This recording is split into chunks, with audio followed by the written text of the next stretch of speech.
Hi, I'm Bill Carmody, and I'm the Marketing Whisperer. Do you know, every time now and then you get to this place where you get stuck and things just don't happen the way you're supposed to, and you know you can do better than what you're doing, and you just want to get unstuck? Well, I'm really happy to have my guest today, Mona Patel, who wrote a fantastic book, one Amazon bestseller called Reframe. And I'm going to tell you, it's one of the best books I've read in a very long time on creativity, design, and getting unstuck. Welcome, Mona. Thank you, Bill. Thank you so much. So Mona, every single person has a founder story. You started your business, Motivate Design. I want to hear a little bit about what got you started, and then we'll talk a little bit about the book and how you're helping people get unstuck, which I think is fantastic. Absolutely. So actually, this is a part of the story because I think it is so integral to even having the courage to write the book. It was 2009, and I was working for another company. We're going through a recession, and times were a bit hard. And as I thought about what I wanted to do with my career, I knew that I wanted to break off and kind of be my own boss and do my own thing. But I was totally chicken. And so I still remember this day so clearly. I was sitting on my parents' couch. My brother was sitting next to me. He loves to recount the story. He has a slightly different memory. It was more like he knew everything, I knew nothing, but we're close. We're close. And, he kind of pushed me to really think about why I wasn't moving forward with starting my own company. And it was fear. It was fear that was holding me back. It was the uncertainty of being my own boss. It was a little bit of not believing in myself, and I hated that feeling. And so I started the company kind of to prove myself wrong, my negative self wrong, that I could do it. And after I did that, that felt so great. That whole concept of helping people figure out what's holding them back, what makes them feel a little less than happy, I've been obsessed with. And the book is a part of that, Motivates is a part of that, and a couple other things are part of that coming up. So you started a company to shut up your negative self-talk. Yeah, pretty much. That was it. It was like, you know what? I don't like this voice. I don't like it at all.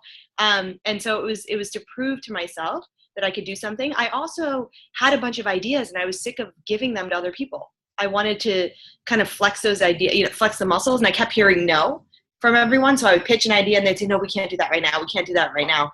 And I didn't believe that was the right way to go. So if that's what inspired you to start your company, what inspired you to write your book, Reframe? Also hearing no. Okay, so I'm seeing a trend in talking to you. Definitely a trend here. Apparently I don't like hearing no. It was clients also saying no. So we would come up with these pretty crazy ideas. So, again, 6 years ago, 5 years ago, we were talking to banking clients about being able to let people have access to their accounts with their fingerprint. Now we all know we can do this, but at the time they just thought it was ridiculous, and they wouldn't even let us create prototypes around this, or that people would be able to monitor their basic vitals using a wearable. I mean, these were ideas that we have already pitched years ago, and clients just weren't listening. And so the book was to actually design a better client, if I'm super honest. It was to say, if I can put everything down in terms of the mindset I need my clients to have so that we can do some great work, this is what it would be. It turns out when you design great clients, you can actually design great people. It doesn't need to be a client. So as a research designer, you really study human behavior. So Tell me, what makes someone change their behavior? This is such a complicated question. I mean, a lot of this is going to be their motivation for doing so. I mean, changing behavior is hard. And for most of us, we don't want to change. We want everything to stay the exact same, even if we're miserable. And so it really needs to be a combination of things. And there's a lot of psychology research around this. There's a trigger, there's or a wake-up call, you can call it. There's an internal motivation, there's an external motivation, and then there's a plan of action with accountability. So there's a lot of stuff that goes into it. The part that I'm really interested in is that very first step. I call it step 0 to 1. So before you actually start changing your behavior, the mindset shift that needs to happen to make you want to. You've just hit on my absolute, my second favorite book here. So I love your book. I also love Peter Thiel's 0 to 1. Yeah. And he spends a lot of time talking about sort of, how you create things from scratch. And I love that because basically it is where most of the value is created because, before there was something, there was an idea and someone had to turn it into something for real. I'm going to go even before that. I would say maybe it's even -1 to 0 then. It's, I believe I can have an idea. And that's the thing that I get really upset about, especially with kids, especially with women. I mean, there are some groups that really get some fire going for me because they don't believe they have one. We did an event here where we had kids come in for take your kids to work day. Mm-hmm. And I asked them to sketch the person sitting next to them. And immediately about half of them said, I don't know how to draw. Like, I can't. And I hate that phrase. I can't. No, all these words drive me crazy. So actually get past your own. I'm laughing because I went through a very embarrassing experience with the Tony Robbins event. I was at Business Mastery, and they said, "Who doesn't know how to draw? Who hates drawing?" Where, and I raised my hand, and he actually picked me. And I went up on stage, and I actually went out there and sort of had to draw a knight. And it was one of the most terrifying experiences because not only do I feel like I can't draw, but I never wanted to do it in front of people, let alone on this giant thing. But yet it was such a great. I'm so glad I did that experience because it was such a mind block, And as soon as I sort of let go and said, you know what, I can draw just fine, and as soon as I sort of stopped saying I couldn't draw, I drew just fine. And now I like to do artwork. So I just did an acrylic painting yesterday. I mean, this is, Bill, I love that story. This is exactly the stuff that I get so excited about. So a secret is that I'm working on a children's book that helps kids understand that really this is their biggest barrier. Once you decide you want to draw, okay, even if you draw stuff that sucks, it doesn't really matter. The point is no one told you that you couldn't, right? That you decided yourself that this is something I want to do, and you spend your time doing it because it gives you some kind of fuel. And so that's the part that I really love focusing on, is getting people to shift from I can't to why don't I try it? So if this is the mind shift that has to occur to allow people to get everything they desire, then let's go to a different sort of position. How do you design a better outcome? So now you've sort of convinced me that, okay, so I got to stop saying I can't do something. Right. Now, how do I make sure that I hit the outcomes that I believe I can achieve? Okay. So one quick thing is that I'm actually pretty happy if you stop saying I can't. So for me, the success criteria is right there, but definitely we can go beyond that to outcome. That's kind of what design thinking is all about. The concept that there is a process that you can follow where you have a problem and then you realize that's not my real problem. There's actually a better way to describe that problem. Right. You can do divergent thinking, convergent thinking, and iterate. There's a whole design thinking process that I use, that anybody in this field uses to design better outcomes. The thing is, the stuff that holds you back is kind of at the very beginning where you decide I can't do it, and actually throughout each micro step where in between your excuses start coming up. Those fears of like, maybe I'm not good enough, maybe I don't have enough ideas, maybe this drawing isn't good enough, maybe, I don't have a business around drawing. All those things crop up throughout the process. And so even if you follow design thinking, you yourself are going to hold everything back unless you tackle some of this mindset stuff that I'm talking about. So one of the things that I really love about sort of how you've laid this out was also how this manifests itself inside of companies, right? Yeah. So sometimes what happens is companies focus so much on the products and their own services that they stop thinking about how to sort of innovate based on the client needs or the customers that they're trying to serve. Yeah. So why is it that there's sort of internal fear within corporations and organizations not to sort of embrace what it is that their customers actually want, and instead sort of iterate on how to make like slightly better products? So some of the most successful ones don't need to. I mean, that's that's the most blunt, obnoxious way to say it, but it's true, right? So I often talk about this. I went to a lunch where the salad was $70. Wow. And the client was paying for it. And I kept looking around going, why on earth would you ever innovate? I mean, you have everything that you want. Like if I had $70 lunches all day, why would I innovate? Taco shop or innovating. Like you're just having $70 lunches and there's 20 of us and we're having wine and the whole meal was a couple $1,000s. And I mean, that's one, right? So I'm really comfortable and I like it this way. And there's really no reason. Right. The second is you believe that no one will catch up. So a lot of times with the companies that we work with who choose not to ideate, who choose not to innovate, their belief is they have such a stronghold in the market that there's really no way a small little startup is going to eat their lunch. And so, I mean, everything from banks to some healthcare stuff to some e-commerce, we've worked with the larger company and warned them this is the stuff that's coming. And they've been like, it's fine. I mean, it boggles my mind sometimes when I think that, most people think success begets more success, but what I find more often than not, success begets complacency. And so what's happening, you get so successful, you're just like, I'm good. Why do I need to change?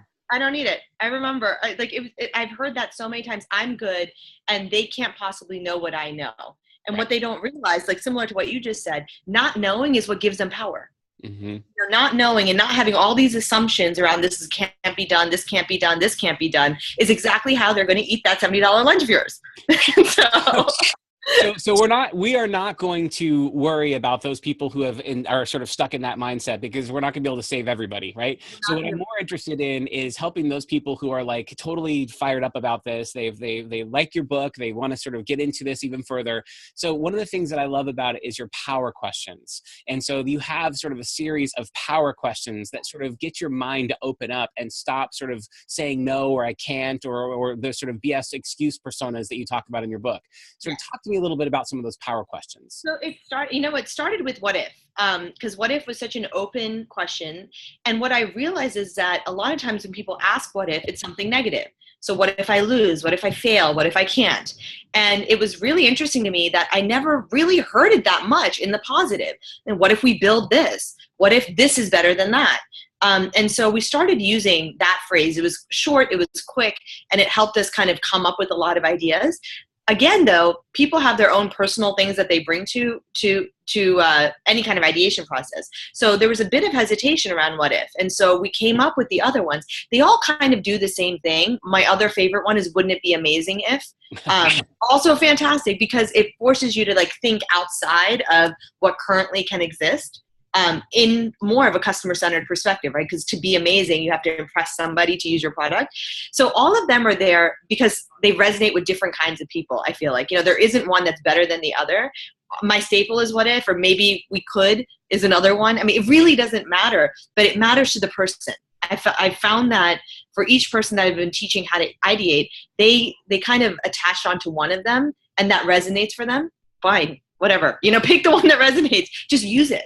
Well, one of the surprising aspects of your book that I just didn't expect at all was the idea of the problem brief, which is basically like, you're talking about these opener questions and they're all fantastic. But when you really start to design the problem, it's fascinating to me because essentially what you're saying is in order to come up with this innovative solution, you really have to truly understand what the real problem is, not just what you think it is on the surface level. So talk to me about how you came up with the idea of the problem brief and why that's so important into this innovation. So the idea came up because we were often focusing on the wrong problem. So it was learning the hard way. We would be asked to, for example, improve the usability of an app. But the problem was that it didn't have the right feature. Or we asked to like evaluate the features, but the problem was it had the wrong target audience. Or evaluate the target audience and it was like, this app is stupid. Like no one even wants it, right? And so I felt like we were always trying to catch up and teach our clients to think about the bigger problem. So with the book, I realized this is my opportunity to teach, not actually be in a project. And so I started with, this is what we actually need to do. And it's so funny, about a week ago, I saw a quote that I never saw before.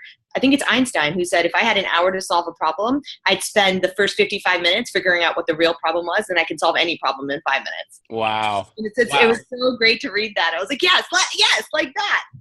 But I mean, think about it, right? So even if you, on an interpersonal level, like if my son and I are having a conflict, you can focus on that little conflict, like should I play with the red car or the blue car? But that's not really the point, right? The point is some other parenting issue that or opportunity to actually teach them about sharing or teach them about whatever topic. And so it's kind of the same concept of like, if you focus on the micro too long, you're not actually seeing the macro.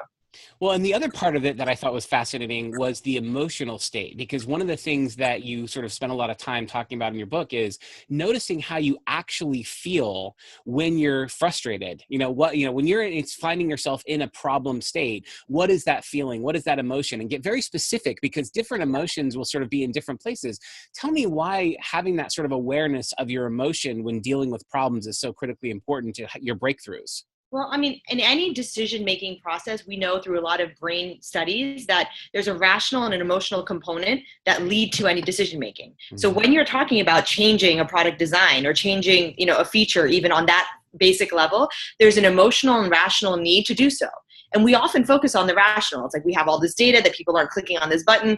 Okay, so let's change it. But there's this other side that actually leads to good decision-making, which is how do people feel?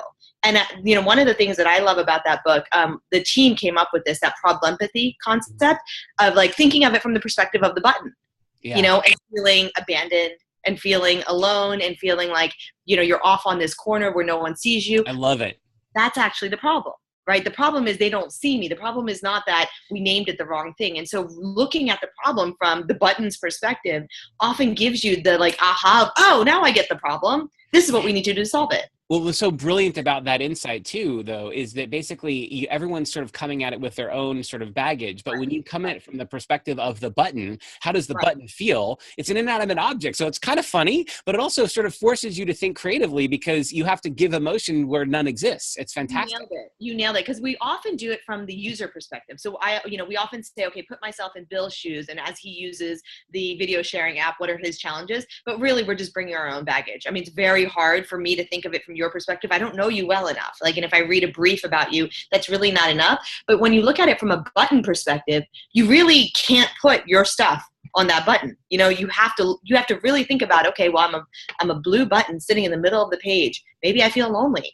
Maybe I feel like I could be bigger. Maybe I feel like I could have a better label. Maybe I don't feel out of context. No one understands why I'm standing here. Why am I on this page? No one wants me. Right. Exactly. And now all of a sudden you can tackle the real problem of why there's no conversion.